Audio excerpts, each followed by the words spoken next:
प्यारे बच्चों, ज्ञानदायिनी क्लासेस में मैं सरोज सांगवान आपका स्वागत करती हूँ। बच्चों, आज की हिंदी क्लास में हम 9th क्लास की हिंदी बुक क्षितिज भाग 1 के पाठ 1 दो बैलों की कथा, जो कि मुंशी प्रेमचंद जी द्वारा लिखित है, का सार समझेंगे। दो बैलों की कथा मुंशी प्रेमचंद जी की एक कथा है जिसमें प्रेमचंद एक किसान और उसके दो बैलों के भाव को प्रकट करते हैं। दोनों बैल अपने मालिक से बेहद प्यार करते थे और जिनमें आपस में गहरी मित्रता थी। उनका मालिक उन्हें बहुत प्यार से रखता था, लेकिन मालिक ने उन्हें कुछ दिनों के लिए अपने साले को दे दिया। जहां उन्हें उचित मान और प्यार नहीं मिला तो वे वहां से भागकर अपने मालिक के पास वापस आ जाते हैं। लेकिन बैलों की कथा के माध्यम से यह भी बताया है कि चाहे जानवर हो या मनुष्य, सभी को अपनी स्वतंत्रता पसंद होती है और फिर वे सब अपनी स्वतंत्रता के लिए जितना भी संघर्ष करना हो वे करते हैं। जैसा कि कथा में बैलों को अपनी स्वतंत्रता के लिए संघर्ष करते हुए दिखाया गया है। बच्चों, आगे का पाठ शुरू करने से पहले मैं आपसे निवेदन करती हूँ कि यदि आप चैनल पर नए हैं तो प्लीज़ चैनल को सब्सक्राइब करके बेल को प्रेस कर दें ताकि आपको आने वाली हर वीडियो का नोटिफिकेशन मिलता रहे। हम सबसे पहले लेखक परिचय जानते हैं। मुंशी प्रेमचंद जी वैसे तो किसी परिचय के मोहताज नहीं हैं, आप सब इनके नाम से वाकिफ़ होंगे। आपने ज़रूर कहीं ना कहीं इनकी रचना भी पढ़ी होगी या नाम सुना होगा। फिर भी हम एक बार इनके परिचय को जान लेते हैं। मुंशी प्रेमचंद हिंदी साहित्य के प्रमुख कथाकार माने जाते हैं।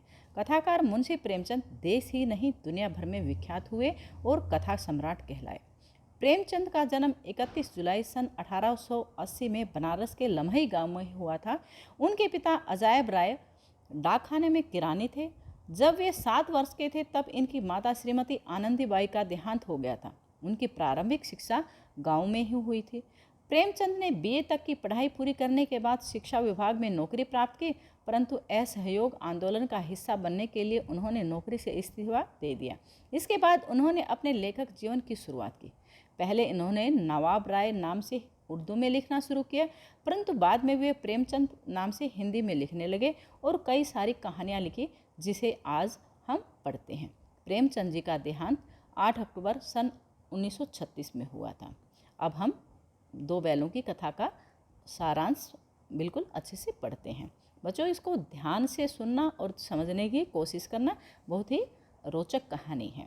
दो बैलों की कथा मुंशी प्रेमचंद जी की एक महत्वपूर्ण कहानी है जिसमें उन्होंने कृषक समाज एवं पशुओं के भावात्मक संबंधों का वर्णन किया है।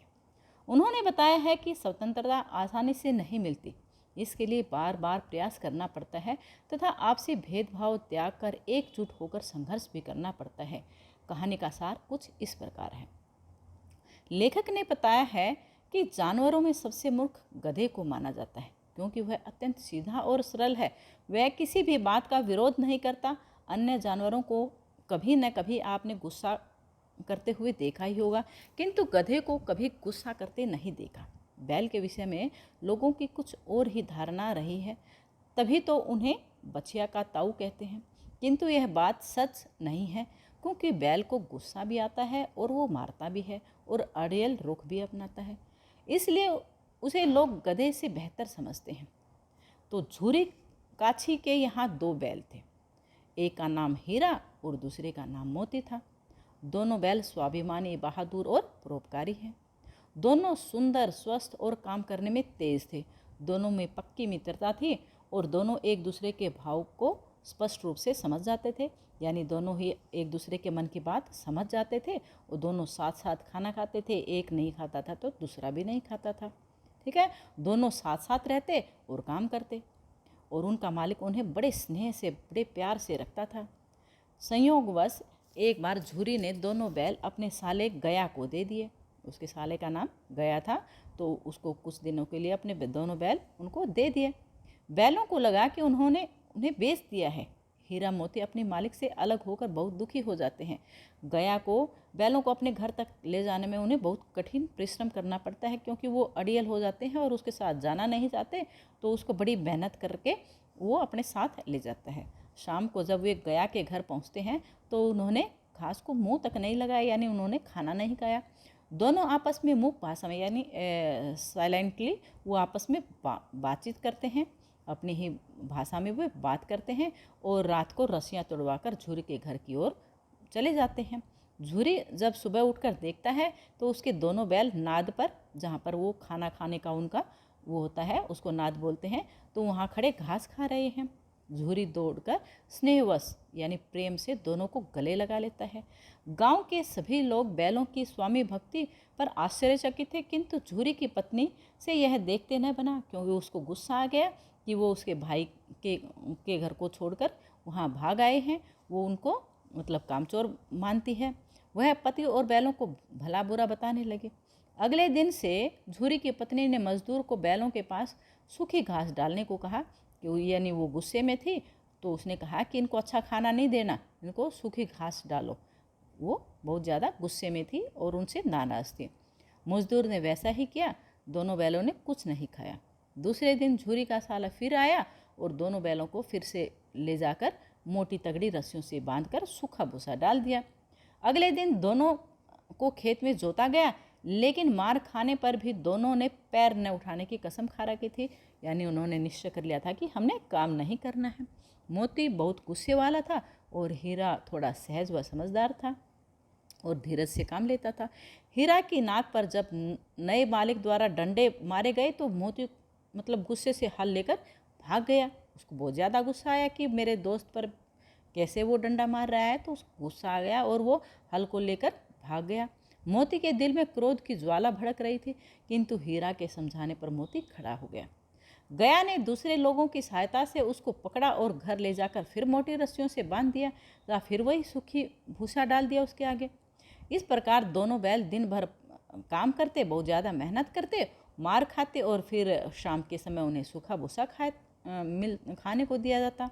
गया की छोटी लड़की, जिसकी सगी माँ मर चुकी थी, उसकी सौतेली माँ से अधिकतर मारती रहती थी। वह उन्हें कुछ रोटियां चोरी छिपे उनको खिला जाती थी।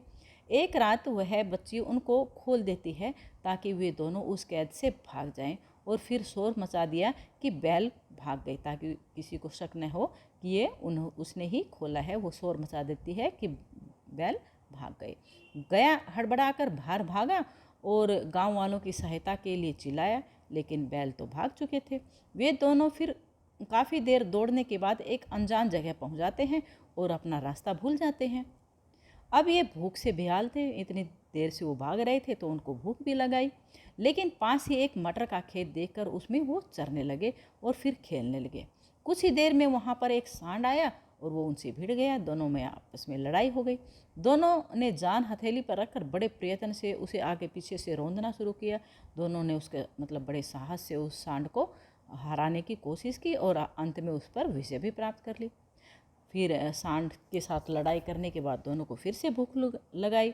वे फिर से उसी मटर के खेत में चरने लगे, किंतु थोड़ी देर में खेत का जो रखवाला था उन दोनों को पकड़कर एक कांजी हाउस, जहाँ मतलब जानवरों को बंद किया जाता है, रखा जाता है, उसमें उनको बंद कर देते हैं।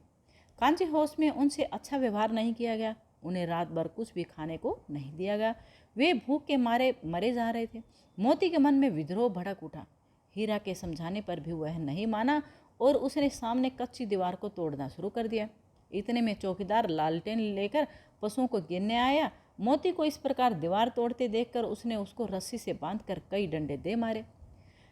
चौकीदार के जाने के बाद हीरा ने भी साहस बटोरकर दीवार गिरानी आरंभ कर दी।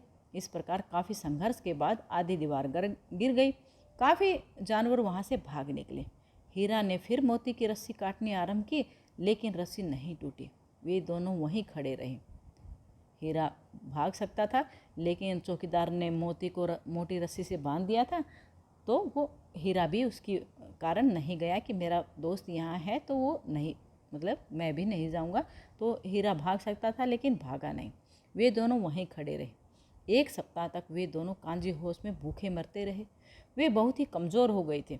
दोनों बैलों को एक दड़ियल कसाई के हाथों नीलाम कर दिया गया। दड़ियल कसाई उन्हें लिए जा रहा था। दोनों को परिचित राह मिल गई, यानी जब वो कसाई उन दोनों को लेकर जा रहा था तो दोनों को लगा कि ये तो कुछ जाना पहचाना रास्ता है, तो वो उस रास्ते को पहचान गए और उससे मतलब छूटकर वो सीधे झूरी के घर जहाँ पहुँचे, उसके मतलब अपनी रस्सी को छुड़वाया और सीधे अपने झूरी के घर जा पहुँचे। झूरी धूप सेक रहा था। बैलों को आता देखकर उसने उसे गले लगा लिया। झूरी और दड़ियल में झगड़ा हो गया, यानी झूरी बोला कि मेरे बैल हैं और कसाई बोला कि मेरे बैल हैं, तो दोनों में काफ़ी झगड़ा हो गया। तो मोती ने सींग चलाकर उसे खदेड़ दिया। यानी उसने कसाई को मारकर भगा दिया। बैलों को फिर वही स्नेह मिला और झूरी ने उनकी पीठ सहलाई और मालकिन ने भी उनका माथा चूम लिया। दोनों बैलों को अच्छा चारा दिया गया। वे दोनों अब सुखद अनुभव कर रहे थे। तो बच्चों, ये आपको कैसी लगी? आपको अच्छे से समझ में आ गई होगी, मैं आशा करती हूँ। यदि आपको अच्छे से समझ में आ गई है, आपके लिए हेल्पफुल है, तो प्लीज़ इसको लाइक करके शेयर कर दें और चैनल को सब्सक्राइब ज़रूर कर दें। वीडियो देखने के लिए मैं सरोज सांगवान आपका धन्यवाद करती हूँ।